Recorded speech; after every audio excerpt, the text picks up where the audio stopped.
Hi, we work with rural, underprivileged, tribal, and now the disabled.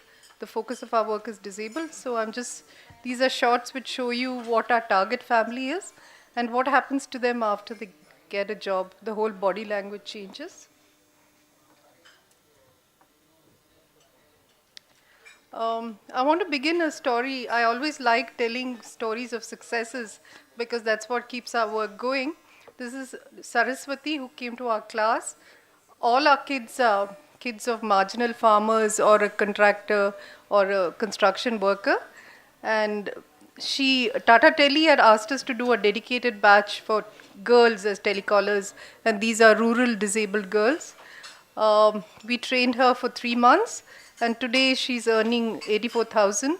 No one in her village could ever believe that a disabled and a girl and a rural person could ever get an organized sector job.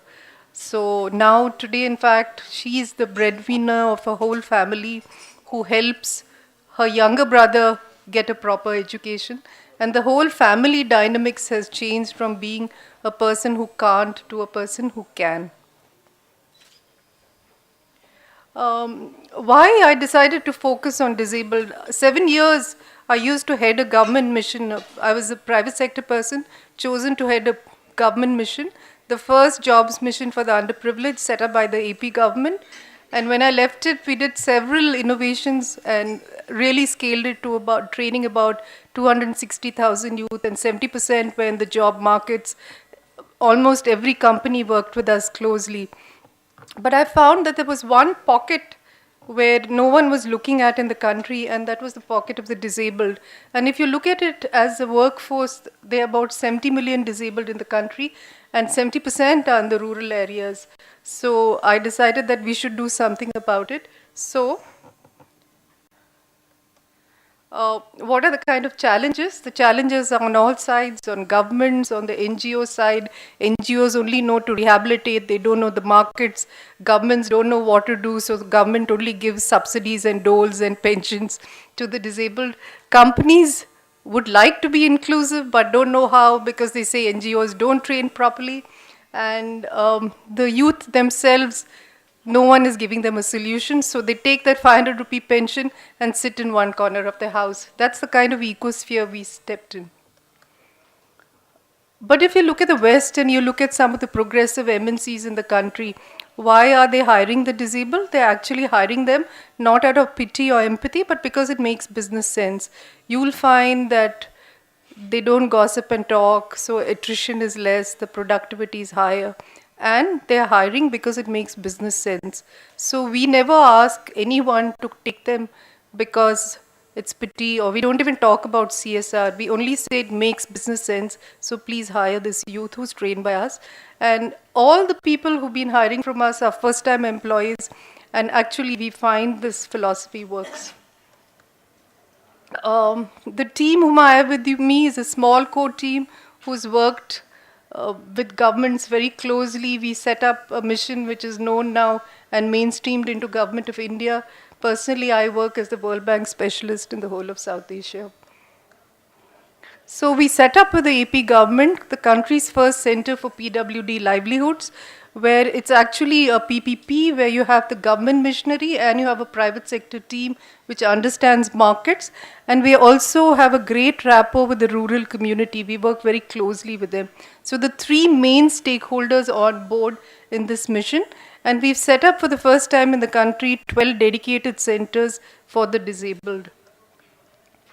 We run ourselves in the Jubilee Hills, a model training center, which has almost a visitor a day coming to look at our work, where we do three kinds of trainings. One is we do short-term market-linked vocational trainings for the disabled. We work closely with companies to co-create models with them, and we have a lot of companies who are partnering with us. We also persuade companies to set up training centers if they have a large workforce need, which we fund. A good example of that is the Gems and Jewelry Center, which is this Gitanjali Jewelry. Merul Choksi was a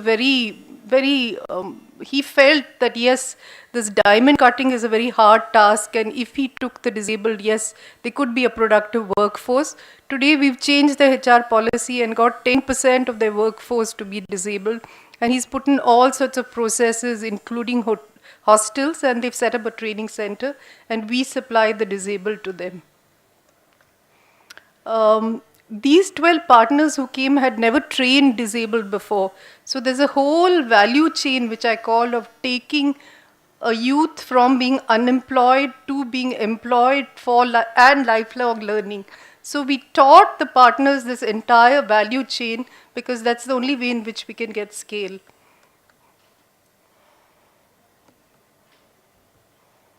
Our target are youth, 5th grade upwards, all vernacular medium, family of agricultural laborers, unemployed or underemployed. And the whole government machinery, especially the collectors, tell us that this is wonderful. Before, there were no solutions for this segment of the population. This is a unique project. It's of the disabled, by the disabled. So we have 4 to 5 disabled youth in each district who go out and identify and help me to build the database of the disabled youth because they know it best. And we have several innovative mobilization strategies. Each youth who gets a job goes out there and gets 10 more. Parents are taken on exposure visits because they don't understand what malls and retail shops are. So it's a complete bottom-up approach where we get the community completely on board and sensitized to the kind of work which we do. On the other side, the market side, we do a lot of market scans.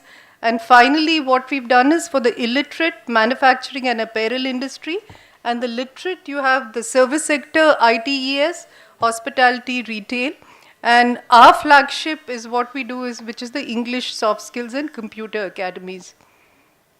So if before the disabled only were looked at for the housekeeping industry, we've really widened the kind of work, the places they can work in.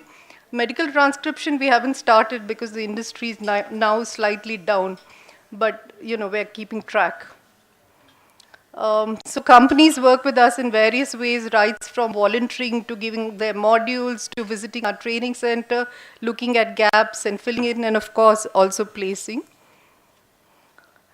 We've put in very professional systems, like we do a nutrition analysis to understand in companies, are our youth dropping out? And that's why companies come back to us again and again.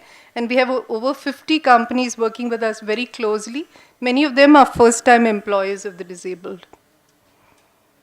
We've done studies because you need to be a knowledge repository in this pioneering field.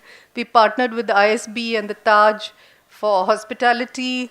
And next, we're looking at retailing with a major retailer. We believe when we work with governments, we should be extremely transparent, and the government machinery should also be transparent. So every time we put in place an IT architecture where the data comes in a transparent manner, and we also link it to e-payment. The advantage of working with governments is that we're able to change policy in several ways. So in this space, like in our previous work, we're able to change policy and thus affect the community where we work. For example, NREGA, we got a geo pass that all the computer operators should be the disabled. And one stroke of pen, I got 65 jobs for the disabled. Lots of visitors a day, both national and international. 7 months young, but we've done thousands. So we've become, as I tell my team, the largest in the country. But that's not because we've done exceptionally good work in scale, but that's because the country has not done any work at all. So we need to do better. Placement is 76%. These are the sectors where we worked, and the salary range is also very good. We've been able to give them very good incomes. This is really interesting. If you look at the financial impact on the family, most of them retire their high-cost debt. They put some money in savings, buy some land, education of the sibling. So the impact is really tremendous if you look at how the money gets spent, their savings sent back to the village. I'm closing with the story of Rafuddin. 24 years, again, an agricultural laborer's son. And typically what the disabled do, because they don't think they can get a job, they keep studying higher and higher and higher, And get extremely frustrated because he may be, like, as in this case, he was an MEd, but still jobless. And what we did was brought him to our training center, and we were partnering with the Tata Business Services, and they discovered that his Hindi was very good. So now he's a Hindi instructor, getting 1,80,000 a month, and his entire body language has changed. He doesn't step into my office without knocking, only jeans and t-shirt with the TBS symbol, and the kind of confidence he exudes. So I think it's not just economic what we do. When we do, it goes with it several soft things, and the most important is that I think we change I can't to I can. Thank you.